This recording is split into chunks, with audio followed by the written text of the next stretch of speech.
सुर्खियों में।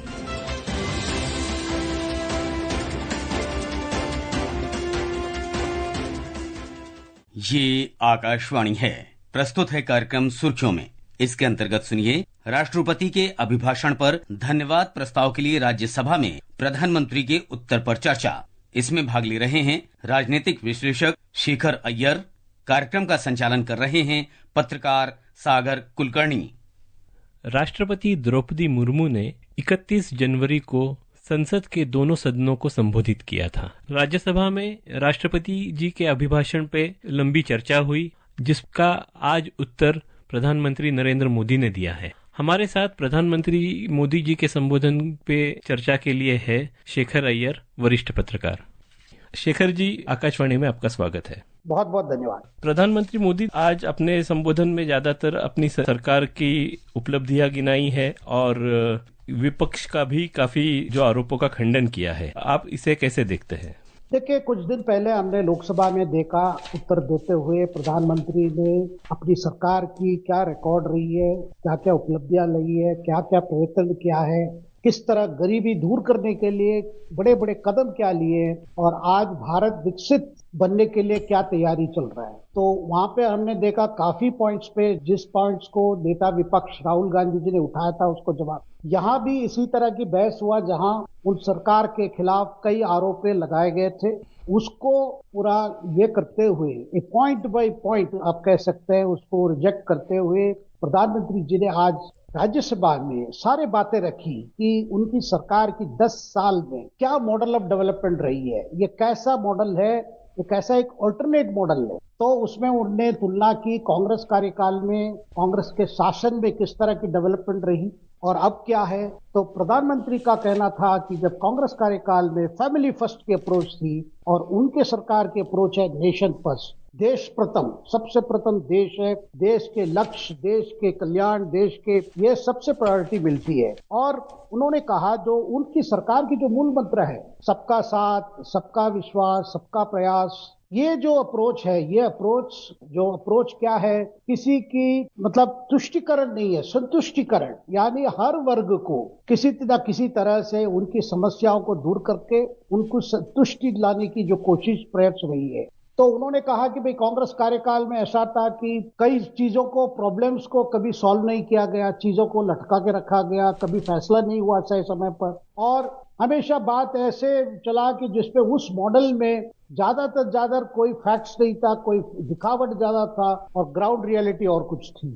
तो इस तरह की उन्होंने कहा कि हमारी जो अप्रोच है, हमारी अप्रोच बिल्कुल अलग अप्रोच है, जिस अप्रोच में हम चाहते हैं कि हर नागरिक का, हर देश का जो भी कैपेसिटी है, जो क्षमता जो है, वो कैसे ऑप्टिमम यूज किया जाए और जो देश के पास जितने रिसोर्सेस है उसको हम कैसे बचाएं, हम उसको नष्ट ना होने दें, उसकी वेस्ट ना होने दें, और जाके जो सामान्य वर्ग हैं, जो कॉमन पीपल हैं, उनके कल्याण में कैसे हम लगाए जाए। तो उनकी आज पूरी जो भाषण में यही बात थी कि आप एक एक करके उनका जो अप्रोच था कि भाई हम चाहते हैं कि हर प्रोजेक्ट, कोई भी प्रोजेक्ट जब हम तैयार करते हैं, जब उसकी पूरी परिकल्पना बनती है, तभी हम सोच लेते हैं इस प्रोजेक्ट को कैसे जमीन पर इंप्लीमेंट करना है और सैचुरेशन लेवल तक ले जाना है। यानी एक प्रोजेक्ट की क्या होती है, अगर जिनके लिए बना गया ये जो भी कार्यक्रम, उन वर्गों के लिए ये मदद होनी चाहिए। ऐसा नहीं है कि जो पिछले कांग्रेस काल में जब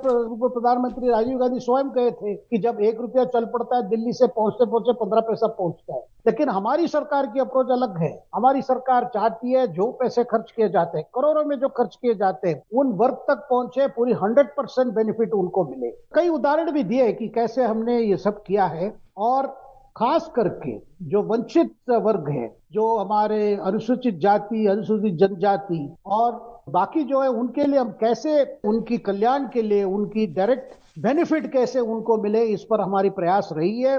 इसीलिए कोई अगर कहे कि हमारी सरकार वंचित वर्ग के खिलाफ है या वंचित वर्ग के लिए कुछ नहीं किया है, वो सरासर झूठ है। ज्यादातर उनका इशारा यही था कि कांग्रेस आजकल ज्यादा ओबीसी पॉलिटिक्स की ज्यादा बात करती है और बार बार कोशिश करती है सरकार को ऐसा दिखाए कि भाई सरकार इनकी इनसेंसिटिव है, इनकी बातों को समझती नहीं है, प्रॉब्लम समझती नहीं है। लेकिन प्रधानमंत्री का कहना है आज तक जितने कार्यक्रम हमने चलाए, जो भी चलाए, और जिसका नतीजा आज अगर जो स्टैटिस्टिक्स मिल रहे हैं, अगर 25 करोड़ लोगों को अगर हम गरीबी रेखा से ऊपर हाथ पकड़ के उनको खड़े किए, ये कोई मामूली बात नहीं है। सागर जी, आइए सुनते हैं प्रधानमंत्री नरेंद्र मोदी अपने अल्टरनेट मॉडल ऑफ डेवलपमेंट के बारे में क्या कहते हैं।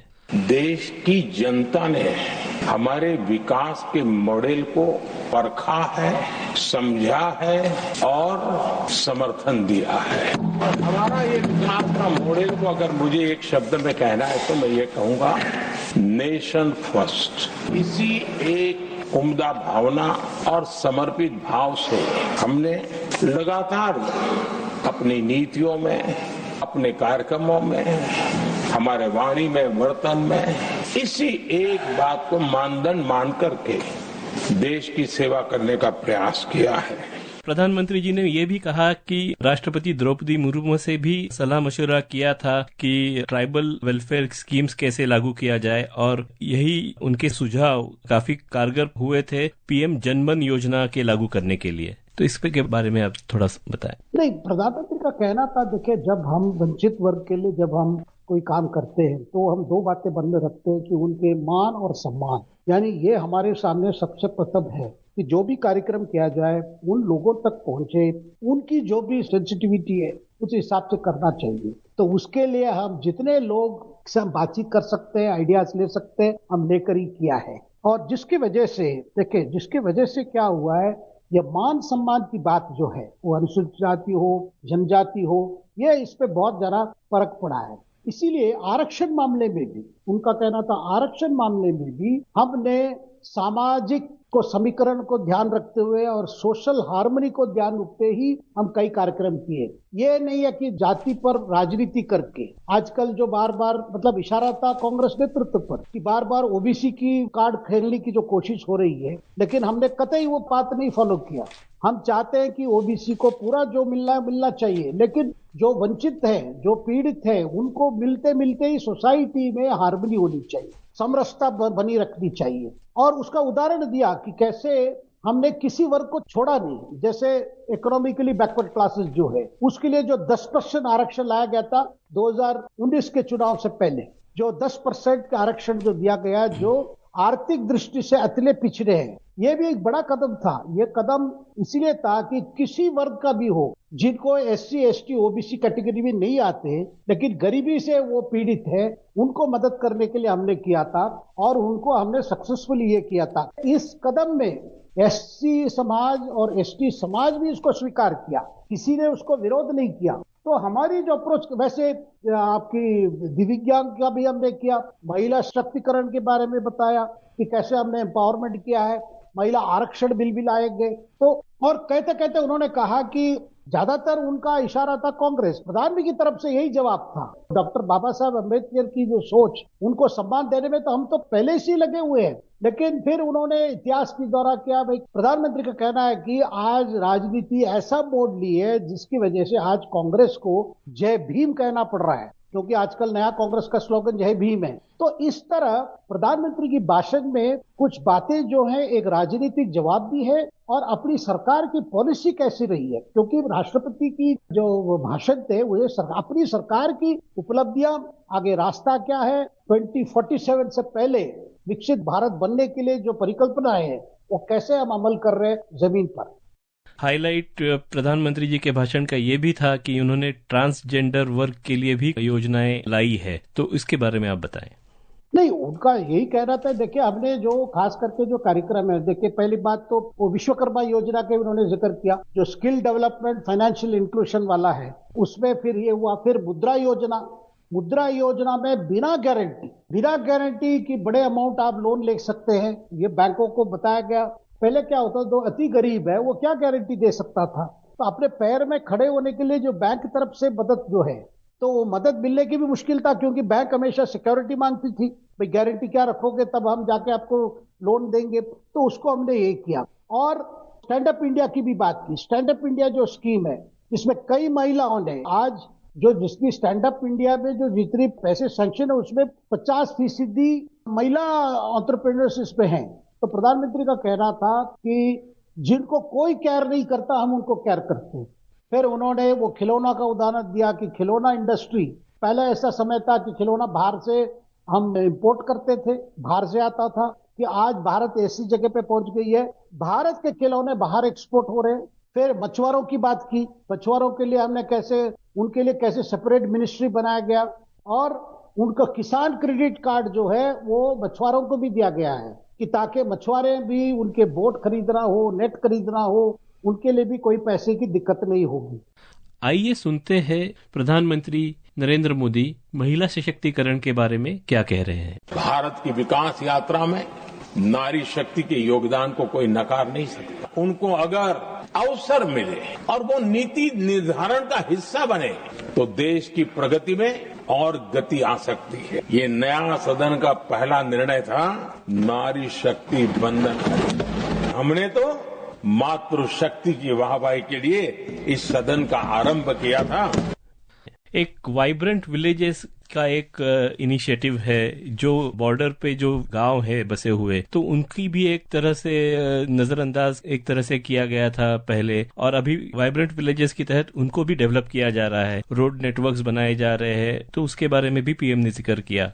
हाँ बिल्कुल सागर जी, प्रधानमंत्री ने खास करके ये बताया, देखिए ऐसा समय था कि बॉर्डर में जो जितने गांव हैं उन पर ज्यादा अटेंशन नहीं दिया जाता था, लेकिन मोदी जी का कहना है कि उनके सरकार आने के बाद बॉर्डर एरिया डेवलपमेंट हो जाए, बॉर्डर में सड़कें बनाना हो, बॉर्डर गांव में सुविधाएं पहुंचाने हो, बॉर्डर गांव में इंटरनेट की सुविधा हो, आपकी डिजिटल पेमेंट की सुविधा हो, इसके लिए लगातार काम हुआ है। और एक उदाहरण के तौर पर प्रधानमंत्री ने कहा कि हमने शुरू से ही अपने मंत्रियों को, अपने मंत्रिमंडल के सदस्यों को कहा था कि आप जाइए, एक आध रात रुकिए, गांव में जाके, देहात में जाके रुकिए, ताकि वहां की समस्या समझ पाएंगे। क्योंकि दिल्ली में बैठकर जितने भी हम प्लान बनाए, अगर लोकल रियलिटी को हम समझ नहीं पाएंगे तो उसके लिए कैसे काम करेंगे। वैसी इंस्ट्रक्शन सारे ऑफिसर्स को भी है कि इसीलिए तो आपने देखा होगा ये एस्पिरेशनल डिस्ट्रिक्ट जो है, कम से कम 150 से ज्यादा ऐसे जिले हैं जहां बहुत पीछे रह चुके हैं। उनमें किस तरह बेसिक फैसिलिटीज, मतलब वो इरिगेशन की हो, स्वास्थ्य को उसकी कैसे, या शौचालय की बात हो, उसमें कैसे स्पीड अप करके वहां पे किया जा सकता है, जो एस्पिरेशनल डिस्ट्रिक्ट्स की।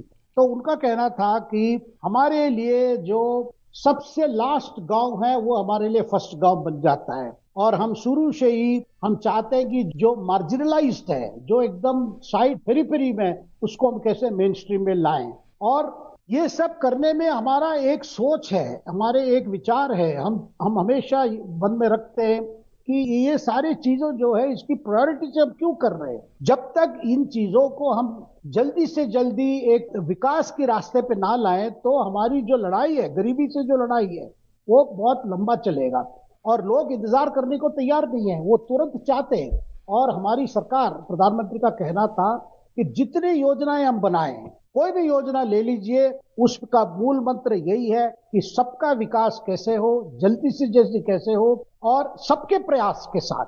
जब सबके प्रयास वो कहते हैं, केंद्र सरकार, राज्य सरकार, स्थानीय ग्राम पंचायत जो भी है, सब मिलकर काम, ये सरकारी स्कीम्स को इम्प्लीमेंट करना चाहिए, जो पैसे खर्च किए जा रहे हैं वो लोगों तक पहुंचना चाहिए, ये हमारी लक्ष्य रही है। सागर, धन्यवाद शेखर जी, बहुत बहुत धन्यवाद।